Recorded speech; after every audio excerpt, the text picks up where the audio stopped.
of any threat to the king's power. Now, as we left off on Monday, other European countries see this, okay, and go, damn, if a weakly, sickly, hypochondriac, pasty, 9-year-old king could get something like this to happen, and the kings in France hold nearly absolute power, we want that too, okay? Our kings want it, okay? And there's actually 3 places where it happens and it succeeds.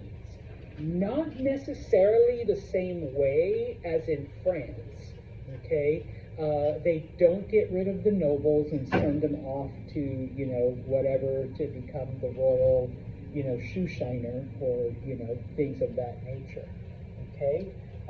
In Austria, if you recall, the rulers of Austria are the Habsburgs. They are also typically the ones in charge of the Holy Roman Empire. They become absolutists because they are able to lead military victories against the Ottomans, okay? And so, whenever they go into an area, they basically have that.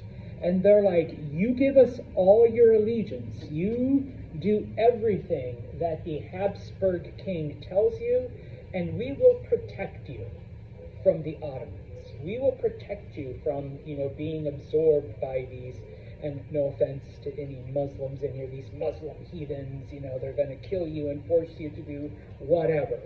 And so people gladly, gave up their rights and their privileges and whatnot for this protection from the Habsburgs, okay?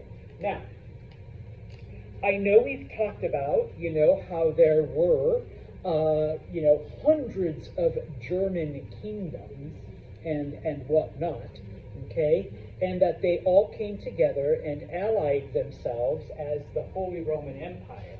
And it was Austria and the Habsburgs that were basically like the ones that had the most influence. But over time, as we're jumping ahead a couple hundred years, okay, one of the German states, one of the German kingdoms, a kingdom called Prussia, okay, not Russia, Santos didn't misspell, okay, it is Prussia. They come, to grow in influence and grow as a kingdom, okay? I promise I'll come back, all right, because I got to show you, where are you, Matt? Come on, Matt, I thought I had you. No? Hold on. Yeah? Okay. Sorry, I should have put it closer, okay? Prussia starts off as this little purple area, right there, okay? And over the several hundred years, if you recall, through treaties, through marriages, through alliances, through all of that stuff, it begins to grow so that by the time we're looking at now, Prussia is all of that, okay? Now, you may say, wait a minute, they're all kind of like broken up into pieces. Yes, and so Prussia's mission now is to try to bring all those pieces together, even if we got to take over all of this and all of this and all of this, to bring it to be. Spoiler alert, they do it, okay?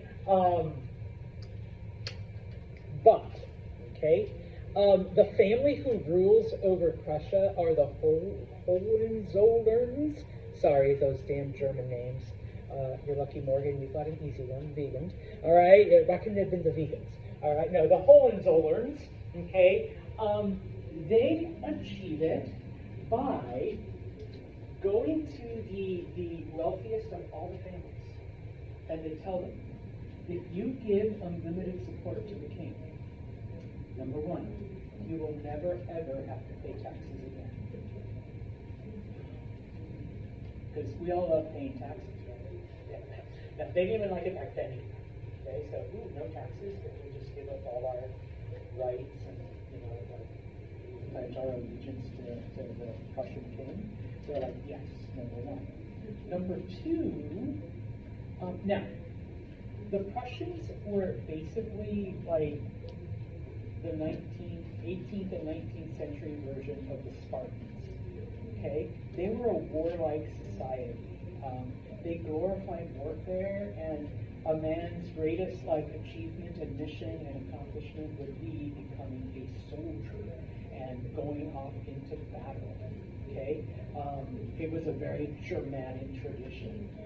Amongst Prussian males, okay, it was considered honorable to come back with, a missing arm or, some kind of, war, injury. The Prussian women loved it, okay, because once again, you're raised from a young age to, want a soldier type of thing. And so what sometimes Prussian men would do is they would purposely cut themselves, somewhere visible. So it's like, oh yeah, I got that bad. At the Battle of Blah, maybe they never even served in the army, but they gave themselves fake wounds. Yes, Daniel. I can't remember what sport it is, but it's almost like fencing. It's dramatic, and they get all these faces. Yeah, dueling scars. I can't remember the name of the sport. Well, in this case, when they would cut themselves, they do it on the face because that's where normally you get cut. And I'm not going to blow off my ear or cut off a finger, but So saying I cut myself shaving, it's a dueling scar. Yeah, I was fighting this guy, sword to sword. Got to do it. All right, and the ladies would be like, oh my God, Daniel, you're so brave. And it's like, yeah, right here, And so you get promised, to be in the military, which is what every Prussian man wants, and no taxes forever. If you just pledge loyalty to the king and promise to never ever lead a revolution against him and allow him to have all power. It works in Prussia, okay? So the Prussian king has absolute authority, okay? The Romanovs do it in Russia as well, but we've already talked about them, and we know that they just sent you to Siberia, and of course the fact that the Russians were pretty backwards compared to the rest of Europe. They still had feudalism and all that. It made it a lot easier for them to stay in control. Okay, and yeah, Prince Jade disobeys me. We're going to send him off to Siberia, to never be seen or heard of again. Okay, so there. All right. There's a couple other places, and we'll talk about England in a minute. All right. You fast forward about 85 years, and Louis XIV is king of France. He is known as the Sun King because he really solidifies this idea of absolutism. It's his grandson that Marie Antoinette marries, okay, Louis XVI. And so, yeah, by that time, the whole system is down, and, Princess number one, Countess, Duchess, whateverness, boom, boom, we're all handing Kirsten Dunst something, her robe, her towel. Oh, and of course, the future sister-in-law, she's the king's sister. So she has her own group that follows her and has to do the little rituals just for her before they can do the ritual for the queen. Okay? But anyways, Louis realizes that that may not be enough. Is doing, this bullshit job. So he builds Versailles, okay, which is what we see in the clip. All right, Versailles. I've never been there, unfortunately. If any of you have, maybe you can back me up. It is this ginormous palace, just miles and miles and miles of palace, because Louis XIV is basically now that I've built it, every noble has to live here. Okay. There's the old, sorry Italians, the Italian saying, keep your friends close, but keep your enemies closer, okay? This way, I can keep an eye on you, all right? No rebellions, all right? And of course, you can give King Frank, his jacket this morning. Makes it a lot easier, okay? So yeah, basically, Louis becomes the embodiment of all of this. Now, that is not to say that there weren't people that fought back that resisted, that tried to overcome the absolutism. In France, okay, French Protestants, okay, and they were known as Huguenots, okay. Obviously, they resisted this absolutism, okay, mainly because they wanted to practice their religion. Just FYI, at this time, France is a predominantly Catholic country, all right? It doesn't become, I'm going to go with the word a-religious, until Napoleon. And then after that, little by little, I mean, today the French are pretty much atheist. Pretty much, I said. All right, for the most part. But at this time, they're very, very Catholic. And of course, there are Protestants amongst them, from the Reformation. They don't want to go along with the system. Okay, they do fight back. The way the king takes care of them is that most of them are banished to Canada. Okay, that basically becomes where the dumping ground for Huguenots. And so I always tell my students, FYI, because especially where we live here in upstate New York, if you're like French Canadian or you have some French Canadian blood, maybe your ancestors traveled across the border, you were the weirdos that got kicked out of France by the absolutist kings and sent to Canada, hoping to never be seen again, because there's fairs and mountain lions and stuff like that. Okay, in that way. Okay.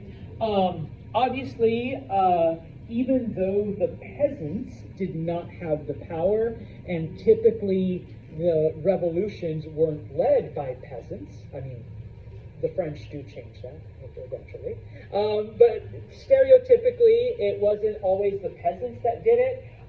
Yes, there were disturbances, there were uprisings, okay? In France, those were quickly put down, okay? Obviously, in Austria and in Prussia especially, okay, where you have a strong military that is 1,000% dedicated to the king because, number one, they love warrior culture, and number two, no taxes. The military literally crushes any peasant uprising throughout northern Germany, okay? Because there were some nobles that were like, okay, sorry, King Frank, I don't want to get you your jacket, and I don't want to live at Versailles. I want to go back to my castle. This sucks. All right, this is bullshit. And in places like Prussia or Austria, it was like, hey, King Jade, maybe my grandfather pledged loyalty to you, or to your grandfather, but I don't like it. I want to go back and, I want to do my own thing. Okay, so you did have some resistance. Okay, now we're going to look at the one place where they lose. Okay, not they, the peasants, but the kings. Okay, now I should have put up a clip of the current monarchy. Okay, because England does have a monarchy. All right, they do have, and sorry, last year it took me forever to get my nouns and pronouns right. They have a king, okay? Sorry, all my life it was a king, and then suddenly couldn't. But anyone know who the King of England? Charles, yes, King Charles. Okay. Now, what is his job? What does he do? Thank you, Jake. Yes, okay, I had a history professor, now remember it was Queen Elizabeth, who basically said the Queen's job, in this case the King's job, is a walking, talking tourist attraction. That's it. That's his job. Okay? Sometimes, cuts a ribbon at a cancer center opening, or goes on a diplomatic tour, and Prince William does the same thing. Harry didn't want to do that shit, so he lives in LA. But the other members, that's what they do, or they have some kind of charitable foundation. Okay? Believe it or not, once upon a time, they actually had power though. They actually had authority. They could actually do stuff. So how do we go from that to Smile and wave, King. Smile and wave at the American tourists. Yeah, go out there, look at the tourists. Yay, picture of the king. Okay? Well, it happens because the English kings also want to copy France and be an absolute discovery. But, okay, little by little, English kings had been losing their power and their authority. Okay? Now, it actually starts way before this. Okay? In the 1200s, during the Third Crusade, okay, Richard the Lionheart goes to the Crusades to fight and whatever. He leaves his brother John in charge. John isn't a good brother. He tries to usurp the power because his brother, the king, is gone. So he tries to take on the crown for himself, okay, and tries to tell people what to do. You get like a document, the Magna Carta, where the nobles don't follow him, and they're basically like, these are the rights that we want, these are the rights that we have. John says no. Civil War, spoiler alert, John loses and is forced to sign, and the nobility then has power. Richard comes back and he's like, you little shithead, brother. What the fuck? And of course, but he goes along with it. He honors this thing that his brother signed. Okay? Fast forward. Okay? When it comes to the end of feudalism, because feudalism does end in England when, after the plague, and people, are demanding their rights and whatever, okay? The peasants get rights, but because it was the nobles, it was the landlords who supported a lot of it, okay, they create a legislature, okay? They create a body that will also govern along with the king, okay? Now, how am I going to do this? Okay? Parliament, you can almost see it like Congress, okay? Almost, all right? Because there is two bodies, okay? There are two houses. One of them is the House of Lords. The other is the House of Commons, okay? Now, this is created, post-bubonic plague, when peasants are trying to, get more rights, and we see the end of feudalism in England. Okay? Now, originally, okay, this is the nobility. Okay? These are like, the distant relatives of the king, people who were the large landowners, people who were like the lords and allowed their peasants, freedom. Okay? That is just wealthy people with influence. Okay? You're not noble, you have not an ounce of royal blood in you, but, you're the biggest, boat merchant in England, and so you're pretty rich because you build boats, or things like that.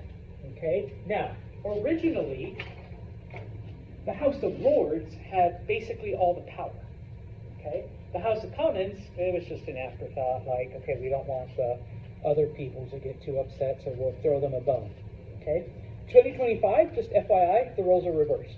Okay? It's the House of Commons that now controls everything. All right? They're, the Prime Minister comes from the House of Commons, all of that. The House of Lords, they get to wear wigs and robes, and, it's like Halloween. They get to dress up and do funny shit, but they really don't have a lot of power anymore. They're almost like the king. Not quite as useless, all right, but they're getting there, okay? Well, so we end up in England having what's called a limited monarchy, because the power lies with the king, but it also lies with Parliament, okay? Now, fast forward a couple hundred more years, okay? Don't worry, we're getting to where we're supposed to be, okay? Originally, the king only needed to summon Parliament when he wanted to raise taxes, or he needed to raise an army for wars. Okay, that was it. Obviously, like I said today, 2025, Parliament controls pretty much everything, and the House of Commons controls everything. But we're going back to like the 1500s. Okay, pretty much the only thing they did was give the king authority to tax and to have a military. Okay, now, throughout its history, of course, okay, English monarchs have been able to successfully manipulate Parliament in their favor because they had a lot more power than they do today. Okay? Queen Elizabeth, I know we haven't talked about her.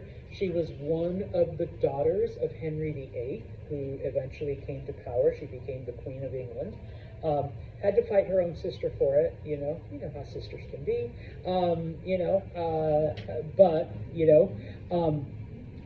but she was really skilled, all right, at getting what she wanted from Parliament, okay? And in fact, sometimes Parliament wouldn't even meet. They would just let Queen Elizabeth do whatever she wanted, okay? Now, on the opposite end, all right, sometimes Parliament did not like whoever the monarch was. They didn't like the king or the queen or whatever, okay? And so Parliament could, in fact, Queen Morgan, you want to raise taxes? I don't think so. Okay, King Arthur, yeah, that works. King Arthur, yeah, you want an army? Nope, sorry, we're not raising an army for you. You suck. All right, so boom, okay? But like I said, there were some monarchs, okay, and we mentioned Queen Elizabeth because she was the best at it. She was a woman, but she was the best at getting Parliament to do what she wanted. And they just listened, and they just followed, and, they went along with everything. So it was almost like there wasn't even a Parliament, okay, because Queen Elizabeth got what she wanted, okay?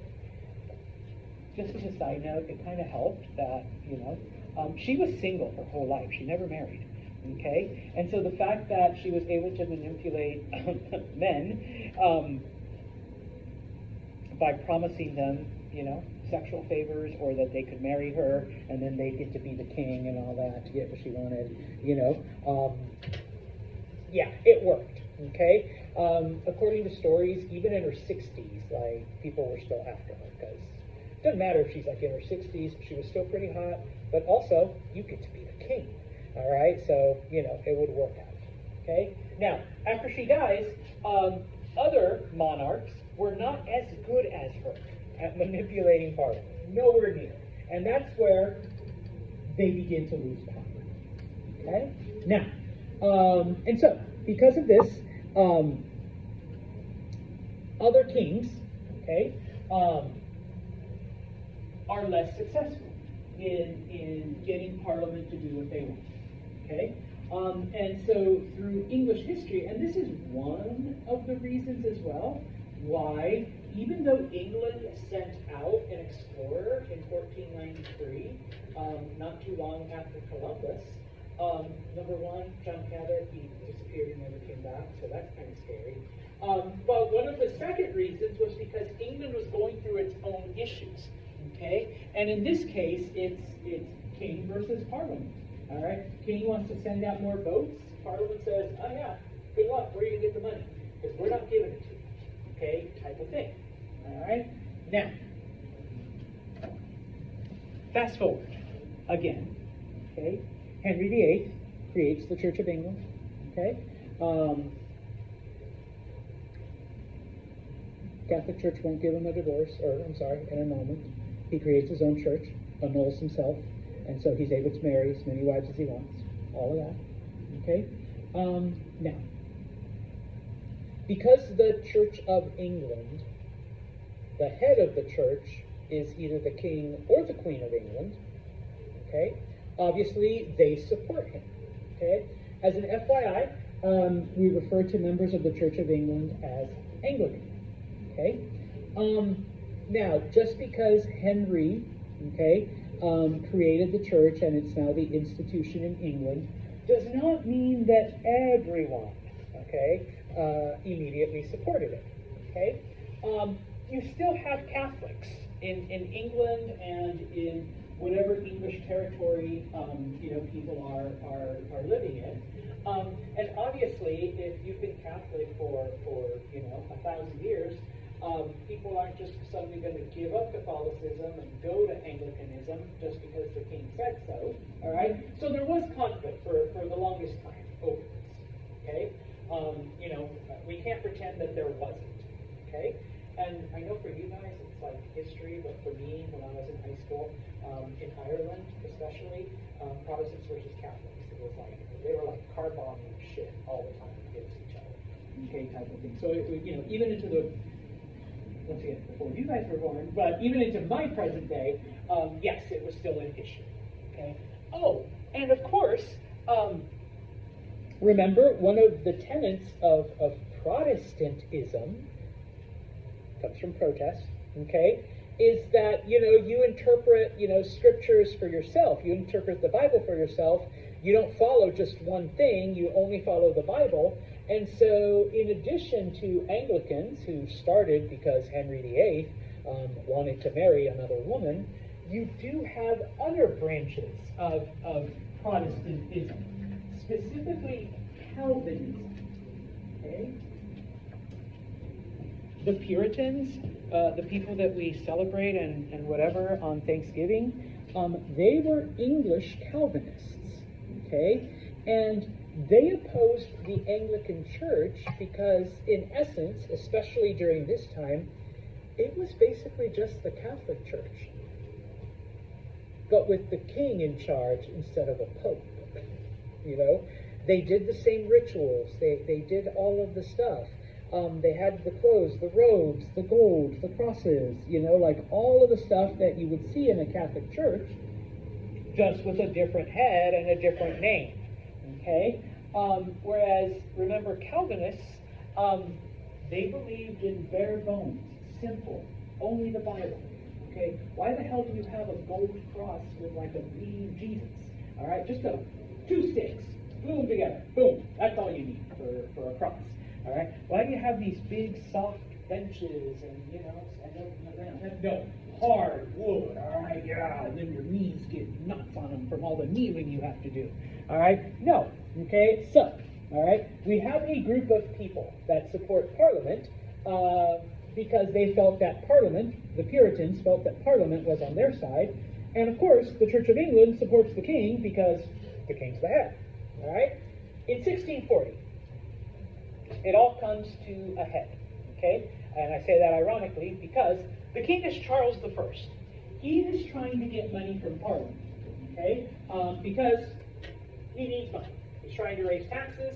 Parliament blocks it, okay? Charles says, F you, Parliament, I'm going to do it anyways, okay? He tries to raise an army to force Parliament to, give him money. Parliament says, you're forgetting, you don't get money, and we're the ones in charge of raising armies too. So what are you going to do? Okay, so we end up having a civil war where the forces led by Parliament fight the forces led by the king. Okay, spoiler alert, the king loses. Okay, the monarchy is overthrown. Charles I is beheaded. Okay, they cut off his head. Okay, and for about 20 years, a man named Oliver Cromwell is actually in charge of England. Okay, he's a member of Parliament. He's in charge. Okay, he ends up being a dictator, so people, are basically like, okay, the king was bad, but this idiot Oliver is even worse. Okay, we really don't like him. Okay, what if we could bring back the monarchy? We can bring back a king, but with fewer powers. We give more power to Parliament, okay, but we still have a king who can do a couple of things, okay, and that, is better, like I said, having a king was bad. Oliver Cromwell is even worse, okay. We thought we wanted him, but turns out, kind of like you don't know what you had until you lose it, type of thing, okay. So, when Oliver Cromwell dies, they bring back the monarchy, okay? But who's going to be the king? Because the king had his head cut off, all right? And many of the nobles left England because, my head could be next, okay? Well, we have what is called from 1688 to 1689, the Glorious Revolution. Now, I didn't put it up there, but what ends up happening is Charles II, Charles' son, he had been hiding out in Germany, obviously, so he kept his head. He's brought back. He doesn't want to be king. He just wants to party, because that's all he got to do in Germany, because he was a prince. He got to party always, and so that's what he wanted to do in England too, and he does. He ends up dying. All right, a little too much partying. But his brother James takes over. Okay. Now, the issue here, though, is that in the interim, while they've been exiled, James is Catholic. James has converted to Catholicism. Okay, he's made that his religion. All right, and even though, FYI, James is only king for 6 weeks, not very long, because he tries to bring back Catholicism, and everyone is like, oh, hell no. All right, we've spent the last 100 years trying to eliminate any vestiges of Catholicism. Okay, now, James has a daughter, okay, who is married to a Dutch prince, a man named William of Orange. Okay, so she's a Dutch princess. All right, Parliament approaches Mary and says, okay, your dad is the king right now, but he's trying to bring back Catholicism, and we don't want that. Okay, we want to get rid of your dad as king, but it has to be legitimate. We can't have another revolution. We're really not into cutting off people's heads. You know, that's kind of gross. And last time, we thought we wanted someone else, and we got Oliver Cromwell, and he turned out to be an asshole. So, this time we might get someone worse if we overthrow your dad. Would you and your husband, the prince, be willing to come to England and become our king and queen? You would be co-rulers, okay? Under these conditions, and we would get rid of your dad, okay? William and Mary think about it, okay? And the reason why Mary was appealing is because she was Protestant. She had, kept Protestantism and then converted to, Dutch Calvinism to be able to marry her husband. Is it unheard of for children and parents to be different religions? No, it happens. It happens a lot, okay? So William and Mary are convinced. They kick out James II. He is exiled, okay? Now, of course, the power of William and Mary is significantly less, all right, than what previous monarchs had, okay? Number one, and this is just part of it, the king or queen cannot do any taxes at all. Okay, that is strictly Parliament. Okay, now for now they can still suggest certain things, but it's Parliament that's going to have the final say. Okay, monarchs cannot ignore Parliament because for hundreds of years that had happened. Okay, and so once again, we're avoiding that. Okay, one of the things that happened under Charles was that people were just arrested for no reason and kept in prison without any kind of trial. All right. Which, of course, this is something that is written down and said, okay, Bill, Mayor, you guys do not have the right to arrest anyone without some kind of due process. Okay? Just because the word of the king, nope, that's gone. Okay? You don't get that anymore. And the biggest condition, okay, is that there had to be a Bill of Rights for individual people. Now, FYI, they really meant the nobles. But over time, that obviously expanded to every English and then later British citizen. Okay, this is important because this becomes the foundation and the inspiration for the U.S. Fast forward another 200 years, having its own, or 175, having its own Bill of Rights, okay, type of thing. Okay, in the English Bill of Rights is basically everything that an English citizen, and like I said later, British citizen, has a right to. Okay, and so little by little, the monarchs are just doing this now. Okay? They really have no power. Since William and Mary, obviously they've lost even more of their power and influence. Okay? Okay, the last thing, okay, for today at least, okay, as part of this revolution, it's called the Glorious Revolution because there was no bloodshed, okay? William and Mary agreed to all of this.